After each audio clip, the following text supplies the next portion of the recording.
So what was the response like at AVCon? Because I got to play it myself, but how many guys did you have? Like how like packed was it there? How what sort It of was rad. responses did you get? Did you come I think it was across bugs you fantastic. weren't aware of?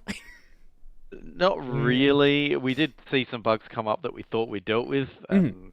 and We didn't. but it was really good. And I'll speak for Dan here because I think Dan was like nervous. Could you imagine Dan ever Yeah, being he was nervous? But nervous. Yeah. he was pretty nervous before AVCon because he was like, are people going to like my game? And it's like when you put on a party and it's like, I hope Yeah. someone comes to my party, sort of thing. So, but like the response was awesome. Yeah, we like had to put like a people really second enjoyed it. laptop.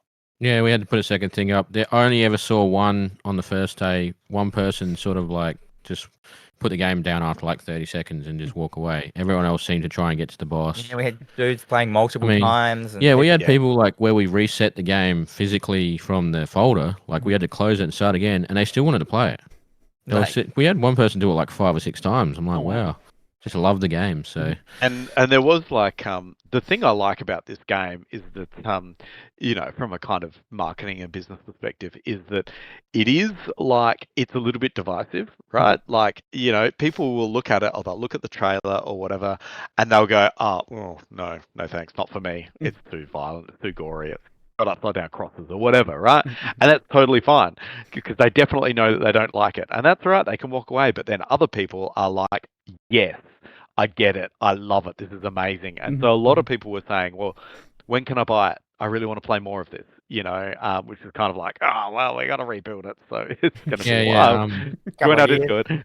I actually had a friend of mine tell me that her friend in England, he wanted to play the game. And I'm like, oh, the game's not out for another 2 years. But we've got people overseas who just saw her, my friend Alana, she was in front of the poster and they were like, wow, what's this game? It looks awesome. Yeah, just from posters, people were wanting to play it. It's crazy. Yeah, and so I mean, the other good thing was that we got pretty good traction on socials. Like we're just starting out, so it's it's easy to have high growth when you got such small starting numbers. But we're up to about 450 views of the trailer now after a couple of weeks. I mean which that is, like, nice. Yeah, it's not nothing kind of thing, but like it's 450 people that have watched a trailer to something that is just nothing. Like no one knows what we are. You know what I mean? Yeah. Like, and then just from there, and then you just have to get in a couple of couple of media outlets need to like show it a bit more, and suddenly it's like, and then you'll just get that banger. Like one big media outlet will just be like, oh, what's that? Oh, that looks cool, and they'll just share a trailer or something like that, and you'll suddenly just get like it all just flood in one day, and then it just roller coasters from there. But we're really in the this is like 1 week.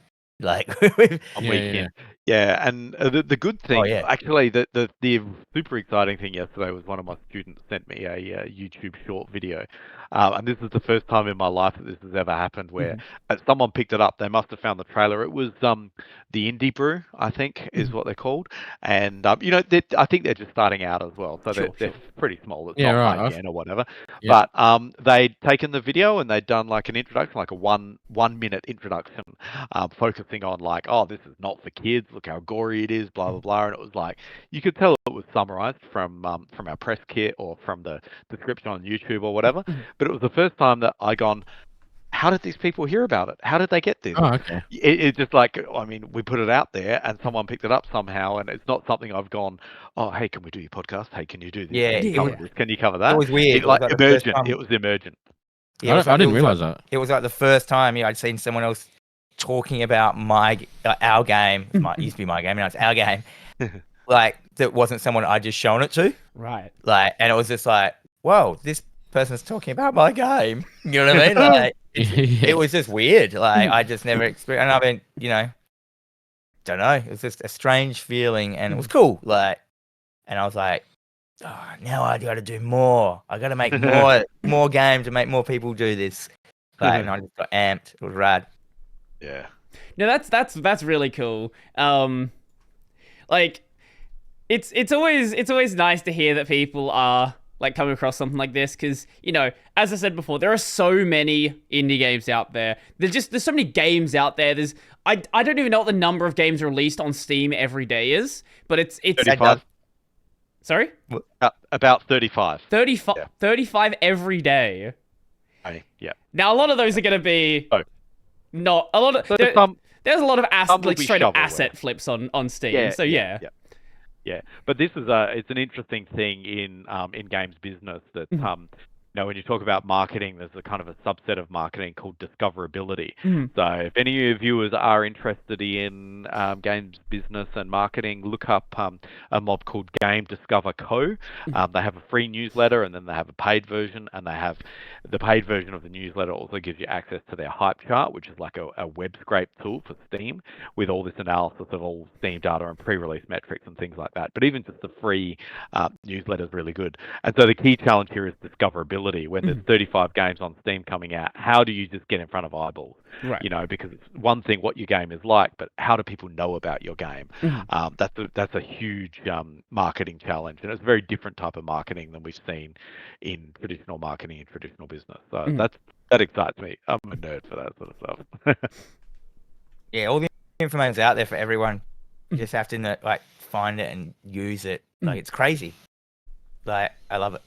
Yeah, I think the what you guys have done well with Chad's help here is like actually starting stuff like really early, not starting stuff like as like with the social media stuff, not as the game's coming out. Like as you're saying, you said 2 years till the game comes out. I'm sure that's just like a estimation at this point, considering like how much work there is to do. But even with like that much time, sorry. We hope it's 2 years. Best case scenario. Well, we'll see what the state is AVCon next year. Then you can decide whether it's 2 years away. It's going to be like in like grand designs when they always say like, how long do you think this house is going to build? And they're like, 18 months. And Kev's like, it's not, eh? Yeah. It's going to be like 7 years later. Yeah, there was a... But I mean, this is go on. I love that show. the point of iterative development. Dan loves grand designs. It's good. Go, Brody. No, I was just about that building point. Like the gym I go to, they're putting up a new one up near where like Holden's used to be, and it was supposed to be done a month ago. Oh yeah, they were just putting the floor in. It's not done a month ago. Apparently, it's going to have a swimming pool and all this other stuff. Yeah. That's not far from my place actually. So another one. Yeah, nice.